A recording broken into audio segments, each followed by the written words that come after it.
Hello दोस्तों, मैं हूँ सीए दिव्या अग्रवाल और आप देख रहे हैं टैक्स विदाउट टीयर्स। उम्मीद करती हूँ दोस्तों आपको मेरे अपडेट्स अच्छे लगते होंगे। अगर अच्छे लगते हैं तो प्लीज आप मेरे चैनल को सब्सक्राइब कीजिए, साथ ही बने बेल आइकन पे क्लिक कीजिए ताकि आपको रेगुलर वीडियो अपलोड्स का पता चल सके। इसके साथ साथ आप मुझे LinkedIn, Twitter, Facebook, Instagram, Telegram इन सब पे फॉलो कर सकते हैं। और साथ ही आपके प्यार से, आपके कमेंट से, आपकी रिक्वेस्ट पे दोस्तों मैंने अपनी मोबाइल एप्लीकेशन लॉन्च कर दी है। दोनों ही iOS में एज वेल एज एंड्रॉइड में, दोनों में ही एप्लीकेशन है। आप इसको डाउनलोड कर सकते हो।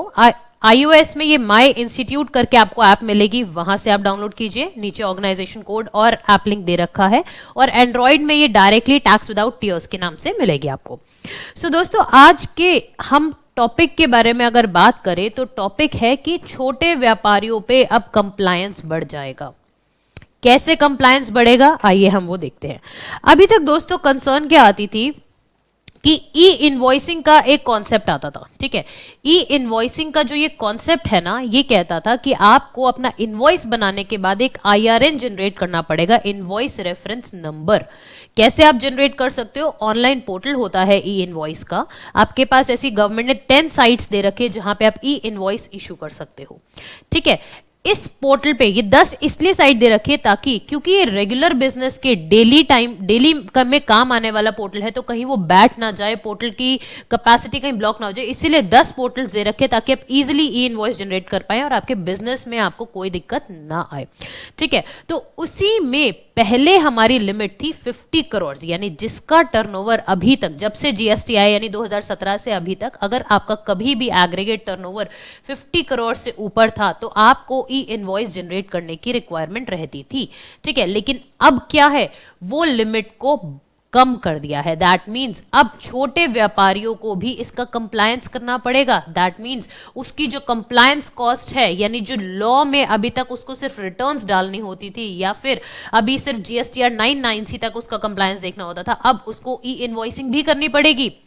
अब आपके ऊपर बर्डन बढ़ जाएगा। और इससे गवर्नमेंट को क्या फायदा होगा? गवर्नमेंट में आजकल आपने देखा होगा बहुत सारे फ्रॉड के आपको नोटिफिकेशंस मिलेंगे।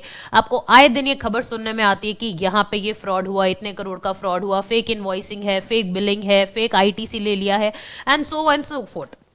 इस तरह के बहुत सारे आपको न्यूज में आते हैं आर्टिकल्स।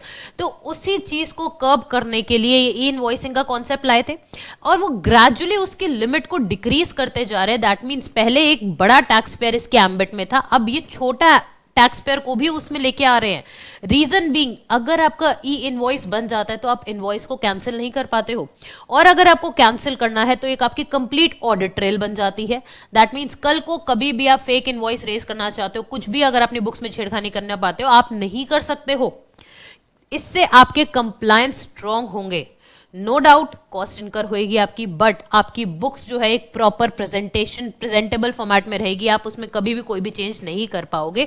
तो इसी तरह से फ्रॉड्स को रोकने के लिए और आपकी बुक्स प्रॉपर्ली मेंटेन हुई, ई इनवॉइसिंग का कॉन्सेप्ट आया। अब इसमें क्या चेंज आया दोस्तों, मैं आपको नोटिफिकेशन पे लेके चलती हूँ डायरेक्टली।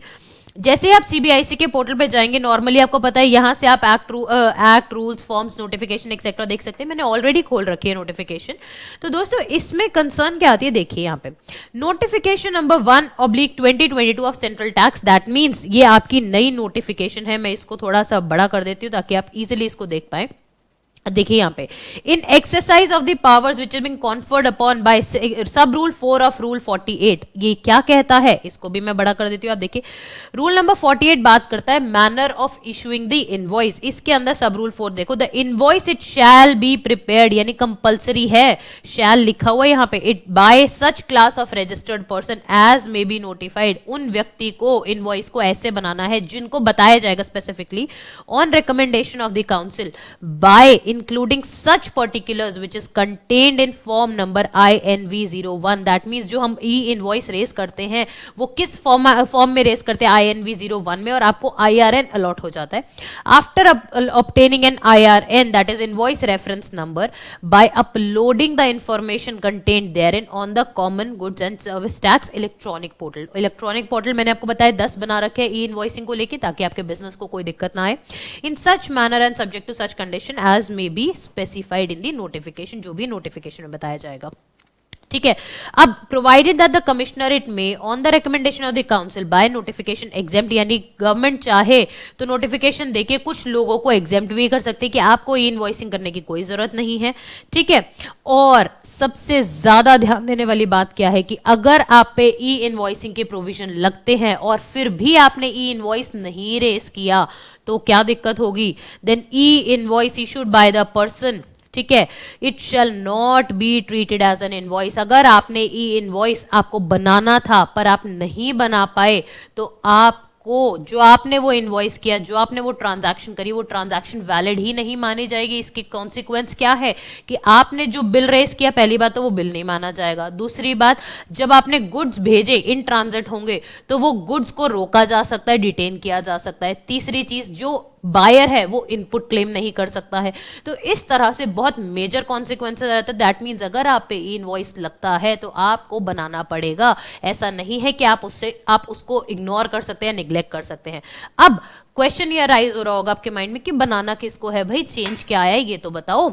चेंज क्या आया है, देखिए इसने क्या कहा, इन्होंने इस नोटिफिकेशन में बदलाव किया। कौन सी नोटिफिकेशन में? नोटिफिकेशन नंबर 13/2020, जो कहता है लिमिट जो अभी तक आपकी 50 करोड़ थी अब उसको 20 करोड़ कर दी गई है, ठीक है। अब 20 करोड़ का मतलब क्या हो गया? दैट मीन्स जो भी व्यापारी आपके जिनका टर्नओवर अभी तक आज तक का देखा जाएगा, ये नहीं कि पर्टिकुलर साल का आप देखोगे, जुलाई 2017 से लेके अभी तक का किसी भी साल का टर्नओवर आपका 20 करोड़ से ज्यादा हो गया है तो आपको ई इनवॉइसिंग करनी पड़ेगी। और ये कब से लागू है? ये 1 अप्रैल 2022 से लागू हो जाएगा। दैट मीन्स अब आपके पास केवल 1 महीना है। जो असेसी 20 से 50 करोड़ की रेंज में लाई कर रहे थे इस टाइम पे, जिनका टर्नओवर ये था, अब आपको गियर अप करने की जरूरत है। अब आपको अपने पैटर्न को चेंज करने की जरूरत है। अब आपको अपने आप को प्रिपेयर करने की नीड है, बिकॉज 1 अप्रैल से आपको ई इनवॉइस बनाना होगा। जब आप ई इनवॉइस बनाएंगे तभी आपका इनवॉइस वैलिड होगा, अदरवाइज वो वैलिड नहीं होगा। तो आपको ये बेहद ध्यान रखने की जरूरत है, क्योंकि अब आपको बुक्स और अकाउंटिंग अकॉर्डिंगली करनी पड़ेगी। अगर आप अकाउंटिंग अभी तक प्रॉपर्ली मेंटेन नहीं कर रहे थे तो अब आपको सावधानी बरतनी होगी, बिकॉज आपकी छोटी सी लापरवाही, छोटी सी गलती आप पे बहुत भारी पड़ सकती है। उम्मीद करती हूँ दोस्तों आपको मेरा वीडियो अच्छा लगा होगा। And I am very sorry अगर आपको वॉइस में थोड़ा सा डिस्टर्बेंस हो, because I am having cold, may be because of that आपको वॉइस डिस्टर्बेंस हो सकता है, थोड़ा सा ये वॉइस डिफरेंट लग सकती है।